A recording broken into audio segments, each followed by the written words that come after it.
Hello, welcome to my top YA contemporary releases or reads for 2022. I actually filmed this one along with my top fantasy sci-fi books of 2022 because around the time I couldn't talk about a lot of the books for those top fantasy sci-fi, but the strike ended before I was able to edit and upload.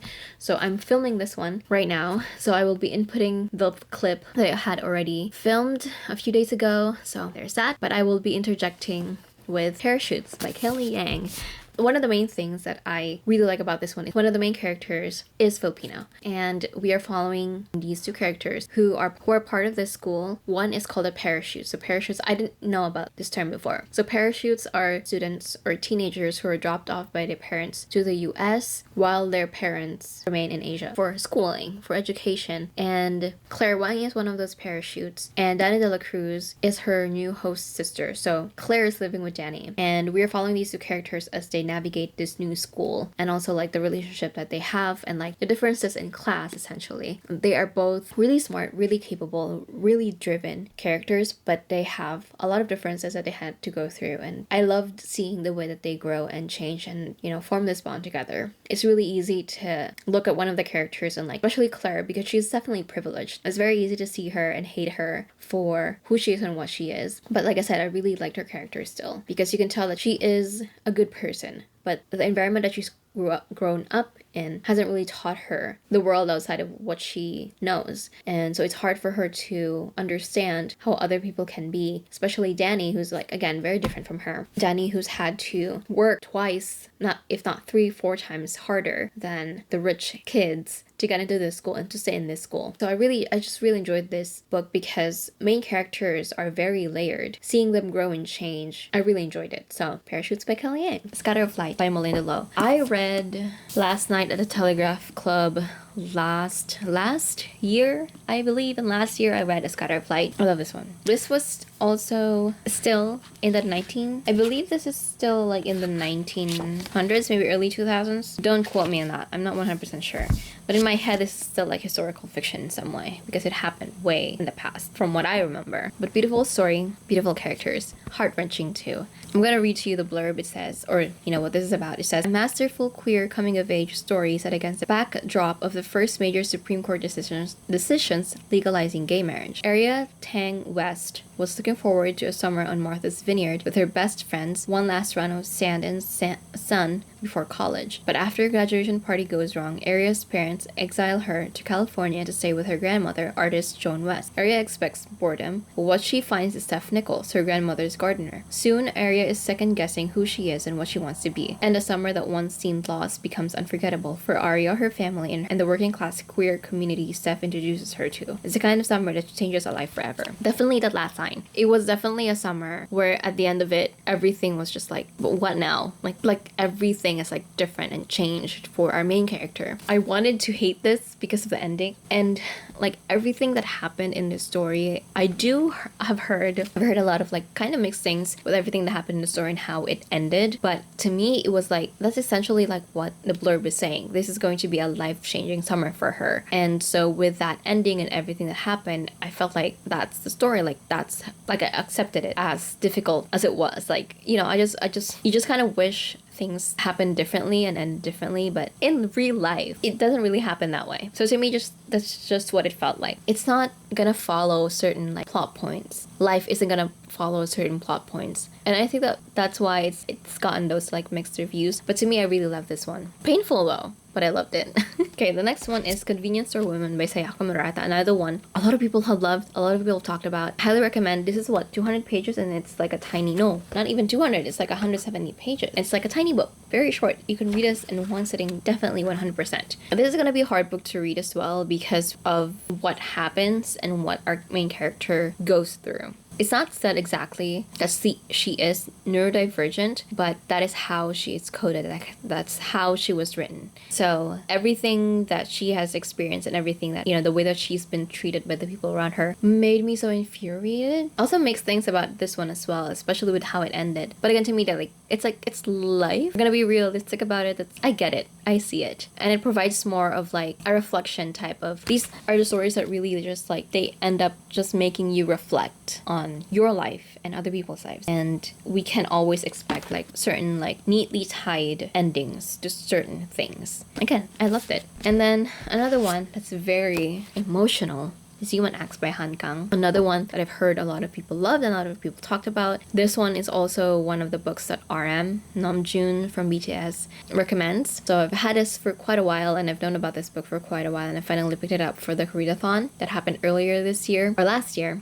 And obviously I ended up loving it. It is a very hard book to read. It is dealing with the violent student uprising in Gwangju. So it follows the different characters that were directly involved with the uprising, and the people around them as well. It's really hard to read. It's definitely like some scenes I had to like pause and like kind of get myself together, because it was really painful and difficult to read. And I didn't know about the student uprising this was based on. Again, one of those books that really will just make you reflect. So, 𝐰𝐴𝐴𝐿 by Han Kang. Read it if you haven't yet. And we have one of my most anticipated reads of last year, Book Lovers by Emily Henry. I love this one so much. I love this so much. I cannot wait for Happy Place. I have already pre-ordered it, like the same place that I pre-ordered this one, and I think I got the personalized one, not just the signed one. I have tabs on it. I have annotations on it. I love this so much. I have been meaning to reread this ever since I read the book. I want to listen to it through the audiobook because I heard the audiobook is really nice. So yeah, I mean, we're following two main characters, both of our main characters that are in the publishing industry. One is a literary agent, and the other is he's an editor, a book editor. So they are kind of in the same sphere, and it's set in a small town. Our main character is described as like a shark. She's very, ruthless and relentless in her job. She has to be. She's an agent. She has to fight for her clients. Her background, Nora's background, is all of the guys that she has dated whenever they would go on a small town on like a business trip. You know that usual story of like they go to a small town and they're like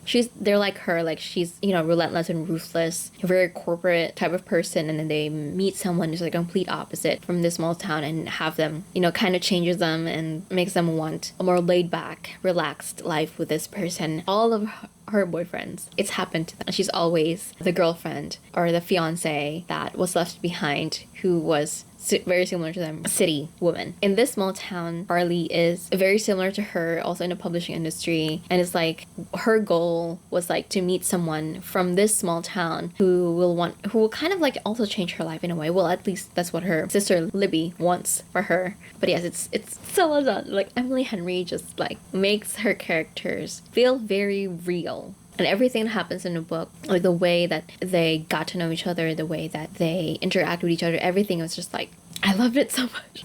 I loved it. So I definitely can't wait for Happy Place. If you have not read an Emily Henry book, I'm pretty sure if you won't love it, you will really like it. Like you will enjoy it. At least one of her books, I'm pretty sure. Like we have People We Meet on Vacation, we have Book Lovers, and we also have Beach Read. I would say my favorite will still be People We Meet on Vacation. That one just holds like a something in my heart. Like that just holds my heart because of when I talked about this. I mentioned about how, the way I viewed love was very similar to how the main characters view love, and all like their fears and their worries about falling in love and being with someone is very similar to what I think of it.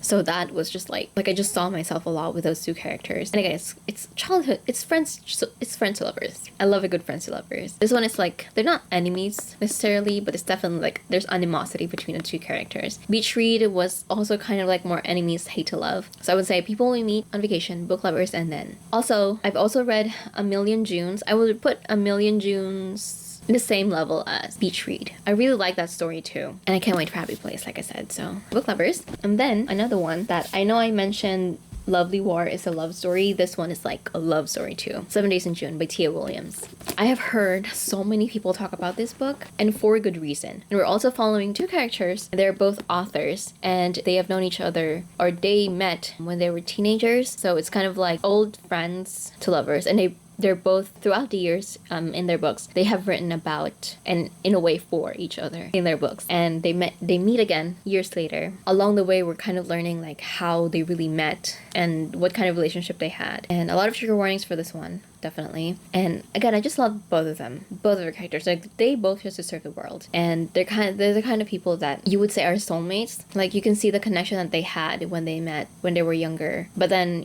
life and circumstances, they're different circumstances kind of got in the way of like this wonderful relationship that they had. It's not just, you know, romantic, it's like companionship too. So, and you can see that evidently when they finally met and finally got talking to each other. And I just love this book so much. I need to reread this because I loved it so much. 7 Days in June, Tia Williams. Another one that broke my heart too, and just like, it was very emotional all throughout the book, and I'm in pain just even like looking at this book, but in like a good way. Like, it's painful, but like I appreciate it even though it broke my heart. All My Rage by 𝐁𝐴, and it won an award too, which is to me like very much well deserved. So I previously read 𝐁𝐴's fantasy series. I forgot the title. It's a very long one. And I'm Buried in the Ashes, and I'm Buried in the Ashes. I believe that's the name of the first book and the name of the series. This one, I got an arc of this one and eventually got myself a physical copy because I had to. This is following two main characters. They live in Juniper, California. We're following Salahuddin and Noor, who are childhood friends growing up, and we're at this point in time where they're about to graduate, and something happened a few weeks back, or like a few days back, that changed their friendship, and they're now kind of avoiding each other, and they previously, you know, would like ride or die for each other, and now they're avoiding each other. And it's both of their separate stories and their families, and also their future and what's gonna happen in their future. A lot of trigger warnings for this one. Check it before you read it. It might be, like I said, there are a lot of really heavy topics with this. Same thing with 7 Days in June, by the way.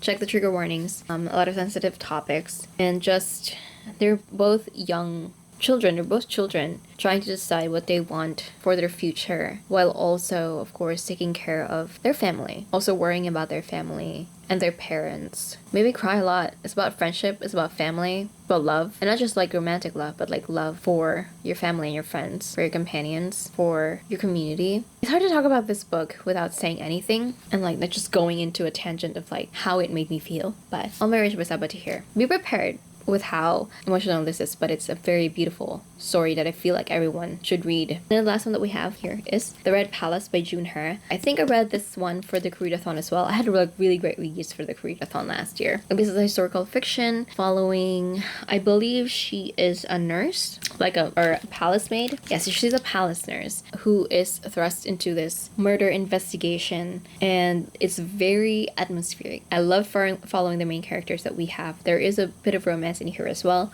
that I feel like was really well done. There's also like a really like intricate, in a way, mystery of what's happened. Like it seems like all of these are connected, but you don't know how they're connected. So I loved following that whole mystery unfold. Really transports you into this world. And I still love watching historical dramas, and this read like I'm like watching a historical drama play out. And I especially love like very well written political mystery thriller historical dramas, especially because of the rules in this world where, you know, it's what, in the 1600s, 1700 rules in the palace, and there are rules with your roles in the palace and how you conduct yourself and how things are done with, you know, the royal family, etc. So I love this one. If you also enjoy K-dramas, you enjoy historical Korean dramas, I feel like you're really gonna enjoy this one as well. But even if you don't, if you like transportive, atmospheric, mystery, thriller, historical as well, like that time period, you will really enjoy this one. Even if you don't, I feel like, enjoy like historical ones, I feel like just the whole vibes of the story with how the mystery and thriller kind of like play out, and it's like there's layers and layers and layers to the mystery that you're discovering in this world, and it's just like it kind of like makes sense with how things are done during that time. So, you know, it's hard to explain if you don't know what to talk about in terms of like historical fictions in K-dramas. Like, of course there are rules, so there would be like a lot of secrets hidden within the royal family, within the palace, and there's a sense of like loyalty that you need to have as part of the palace. Back then, I think there was a point in time where if the king dies, everyone who served the king in the palace has to also like unalive themselves, because the person that they're serving is also unalived. I forgot a term. But essentially, like, once the crown prince gets crowned as king, everyone that has been serving him is the one that was serving him in his palace, and everyone who previously served the king has to unalive themselves because their master is dead, essentially. Like that whole thing. And of course, like, secrets when it comes to like successions, you know, there are rules about having successors and concubines and powers within, you know, the court, etc. It's just so well done. I really enjoyed this one. So that is it for this video. Like I said, I will be making a part 2 of my honorable mentions. Thank you so much for watching. I hope you guys enjoyed, and I will see you on the next one.